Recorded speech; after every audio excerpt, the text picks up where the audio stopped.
দর্শক, এই যে স্ক্রিনে যে মেয়েটাকে আপনারা দেখতেছেন, এই মেয়েটার বয়স 3 বছর।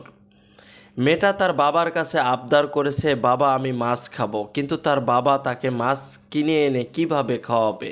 তার বাবার পকেটে টাকা ছিল না। তার বাবার বর্তমান যে জায়গায় বাড়িটা আছে সে জায়গাটাও মানুষের। অন্যের বাড়িতে তার মা কাজ করে এনে সংসার চালিয়ে নেয়। তার বাবা হচ্ছেন একজন রিক্সা চালক। তার বাবা দৈনিক যেটা ইনকাম করে দৈনিকই শেষ হয়ে যায়। তার বাবা যে তার মেয়ের আবদারটা পূরণ করবে সে টাকাটা তার বাবার পকেটে নাই।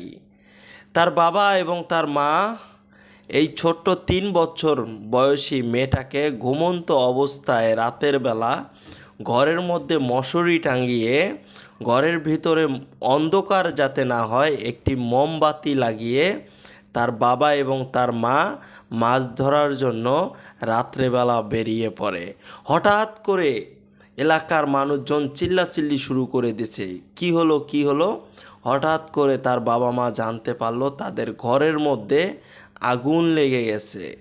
এবং এই খবরটা যখন তার বাবা শুনতে পায়, শোনার পরে খুব তাড়াতাড়ি বাড়িতে এসে তার মেয়েকে কোলে নিয়ে পুকুরে লাফ দেয়। এবং পুকুরে লাফ দেওয়ার পরও এই যে ফুটফুটে 3 বছরের বাচ্চাটিকে আপনারা দেখতেছেন, এই বাচ্চাটিকে তার বাবা বাঁচাতে পারে না।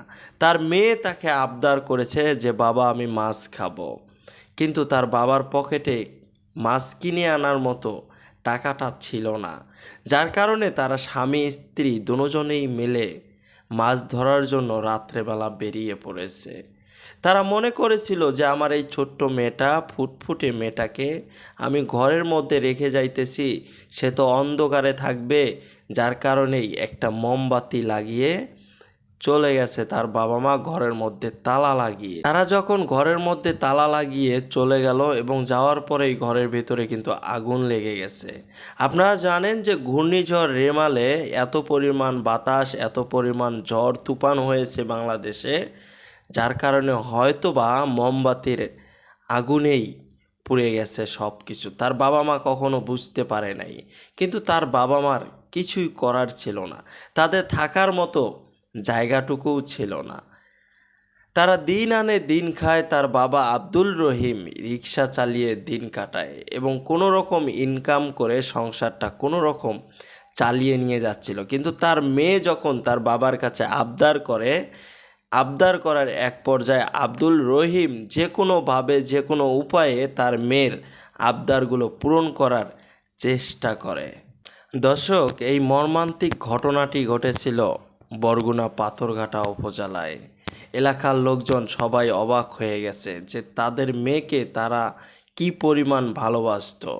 আব্দুল রহিম এবং আব্দুল রহিমের স্ত্রী যখন কাজে যেত তখন তাদের সন্তানটাকে আশেপাশে এলাকার লোকজনকে তাদের কাছেই রেখে যেত এবং সবাইকে বলে যেত আমার সন্তানটাকে একটু খেয়াল রাখবেন যাতে তার কোনো অসুবিধা না হয়। কিন্তু সেদিন হঠাৎ করে এভাবে যে আগুন লেগে যাবে তাদের ঘরের মধ্যে, এটা কিন্তু তার বাবা মা বুঝতে পারে নাই। আজকের ভিডিওটা আপনারা সবাই শেয়ার করে দেবেন এবং প্রত্যেকটা বাবা মাকে দেখার সুযোগ করে দেবেন যাতে করে তাদের সন্তানকে কখনো এভাবে একলা ঘরে মোমবাতি লাগিয়ে ঘরের মধ্যে তালা লাগিয়ে চলে না যায়।